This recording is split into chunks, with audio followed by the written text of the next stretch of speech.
Ертеңнен бастап бизнес бастайм, кәсіпкер болам, меценат болам деген ойларыңыз болса, бұл видео сіздерге арналған. Баршаңызға сәлем достар, сіздермен бірге әдеттегідей мен Береке Алтаев. Егер кәсіп бастамас бұрын кез келген адам бұл мен кәсіп бастауға дайынмын ба, бизнес мен үшін бе деген сұрақтарға шындап жауап беру керек. Себебі кәсіп бастамақ түгіл, жай ғана кез келген істің басында жауапкершілік өте үлкен болады. Ал бизнесте жеңілдің астымен, ауырдың үстімен жүрем деген мүлдем болмайды. Бизнес бастапқы кезде 24 сағат бойы сіздің үнемі жұмыста болуыңызды талап етеді. Кәсіпті бастаған кезде сіз алғашқы уақытында достармен араласу, туыстармен араласу, тіпті ойын-сауыққа көңіл бөлу дегенді мүлдем тыясыз. Барлық уақытыңыз өзіңіздің кәсібіңізде болады. Егер нақты бизнес бастаймын, кәсіпкер болам деп шешкен болсаңыз, сізге келесі қадамдарды жасау керек болады. Өз кәсібіңізді бастауда ең бірінші сала таңдаудан бастайсыз. Сала таңдаудың ең қарапайым жолы қағазды алып, оны төртке бөліп, әр бөліміне өзіңіздің қолыңыздан келетін іс, екінші бөліміне өзіңіздің жақсы көретін ісіңіз, үшінші бөліміне сіздің қолыңыздан жақсы келетін іс, және де сол іс үшін ақша төлеуге дайын болатын істердің атауын жазасыз. Ал төртінші бөліміне келетін болсақ, сол алдында көрсетілген үш бөлімде де бар істердің атауын жазып шығасыз. Мысалға айтатын болсақ, сіз ағылшын тілін жақсы білесіз. Ағылшын тілімен сөйлегенді де жақсы көресіз.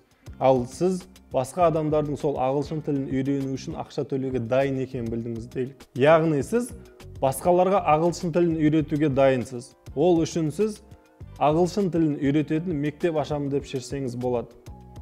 Мектеп ашамын деп шешкеннен кейін сіз ол мектептің форматына өте үлкен мән беруіңіз керек. Яғни ол кішігірім мектеп болады ма, әлде өте үлкен ауқымды мектеп болады ма? Сіз тек онлайн ғана сабақ бересіз бе, әлде офлайн қабылдайсыз ба? Сіз мектебіңізге жұмысшы аласыз ба? Егер жұмысшы алсаңыз, ол қазақстандық мұғалімдер бола ма, әлде шетелден тартылған мұғалімдер бола ма? Осы секілді сұрақтарға жауап беріп, ісіңізді бастасаңыз болады. Шағын кәсібімізді бастамас бұрын біз өз идеямызды талдауымыз керек. Сіздің идеяңыз бен мүмкіндіктеріңізді дұрыс талдамаған жағдайда сіздің кәсібіңіз алға жылжымайды. Ондай жағдай болмас үшін өз кәсібіңізді толығымен зерттеуіңіз керек, әр мүмкіндіктеріңізге талдау жасауыңыз керек. Сәтсіздікке ұшырамас үшін сіз келесі мүмкіндіктерді толық талдауыңыз керек. Өзіңіздің біліміңізді кәсібіңізде қолдана аласыз ба? Өзіңіздің кәсібіңізге сізге ғимарат керек болады ма, керек болмайды ма? Сіздің кәсібіңізді бастауға өзіңіздің қаражатыңыз жеткілікті ме, жеткіліксіз бе? Ол қаражатты қайдан аламын деген секілді сұрақтарға толық жауап беріп, өз мүмкіндіктеріңізді талдауыңыз қажет. Ал келесі қадам жайлы айтатын болсақ, сіз өзіңіздің бәсекелестеріңізді талдап өтуіңіз керек. Әр бәсекелесіңіздің карточкасын дайындауыңыз керек. Яғни сіздің мектеп ашамын деген қалаңызда болмаса ауданыңызда қанша тіл үйрететін мектеп бар? Ол мектептерде қанша тіл үйретеді? Олар онлайн форматта сабақ бере ме, әлде офлайн сабақ бере ме? Осы секілді барлық сұрақтарды талдауыңыз керек. Әр өзіңіздің бәсекелесіңізді толық дұрыс білу үшін сол бәсекелестеріңіздің сабақтарына да қатысуыңызға болады. Яғни сіз ол сабақтарға қатысу арқылы олардың методикасын және де басқа мұғалімдерін қандай ақпараттар қолданады, оқушыларын қалай оқытады деген секілді барлық сұрақтарға жауап алатын боласыз. Өз бәсекелестеріңізді талдап болғаннан соң, соңғы қадамға көшесіз. Ол соңғы қадам дегеніміз сіз толығымен өз идеяңызды жазып шығатын бизнес план болады. Бизнес жоспарда сіз толығымен өзіңіздің барлық мүмкіндіктеріңізді, қалай сабақ беретініңізді және де бизнесіңіз қандай форматта болатынын толық жазасыз. Сіз өзіңіздің мүмкіндіктеріңізді тек өзіңіз ғана білесіз. Сондықтан бұл бизнес жоспарда барлығын толығымен жазып көрсетуіңіз керек. Бизнес жоспарыңызды толығымен жазып болғаннан соң, келесі қадамға көшесіз. Яғни сіз өзіңіздің кәсіпорныңызды, компанияңызды заңдастыруыңыз керек. Бұл орында сізге жеке кәсіпкерлік не болмаса жауапкершілігі шектеулі серіктестік тіркеуге болады. Екеуінің айырмашылығын алдағы шығарылымдарда толығымен тоқталып, талдап өтетін боламыз. Қазір сіздерге қысқаша айтып өтетініміз, кәсібіңізді жаңадан бастаған кезде өзіңіздің штатыңызға бухгалтер не болмаса есепші алудың қажеті жоқ.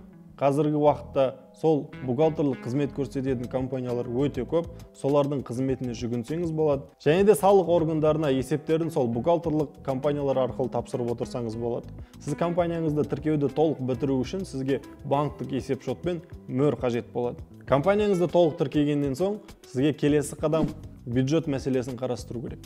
Яғни өз кәсібіңізді тіркеу үшін сізге қаншалықты бюджет қажет болатынын сіз өз бизнес планыңызда жазып көрсеткен болатынсыз. Ал енді кезекте сол бизнес планда жазылған ақшаның көлемін табу.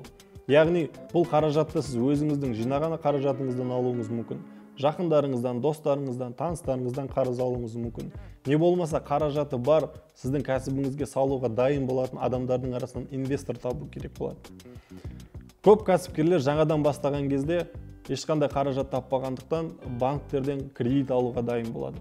Бірақ сіз кәсібіңізді жаңа бастағандықтан көп банктер сіздерге кредит бермеуі мүмкін. Себебі көптеген банктердің кредит беру жүйесі олар орныққан, ұзақ уақыт бойы жұмыс істеп келе жатқан кәсіпорындарға кредит беруге дайын болады. Себебі ол компаниялардың обороттары да үлкен болады және де залогқа қоятын, яғни кепілге қоятын мүліктері өте үлкен болып келеді.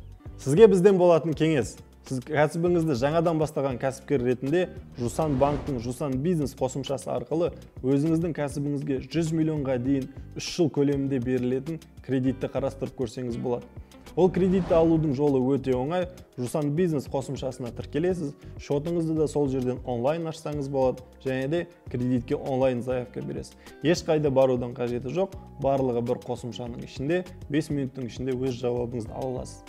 Және де жоғарыда айтып өткен бухгалтерлік қызметті де осы Жусан бизнес қосымшасының ішінен тегін алсаңыз болады. Ойымызды қорытындылай келе, осы видеода айтылған ақпаратты толық қолдансаңыз, сіз кәсібіңізді ертең-ақ ашып кетуіңізге мүмкіндігіңіз бар.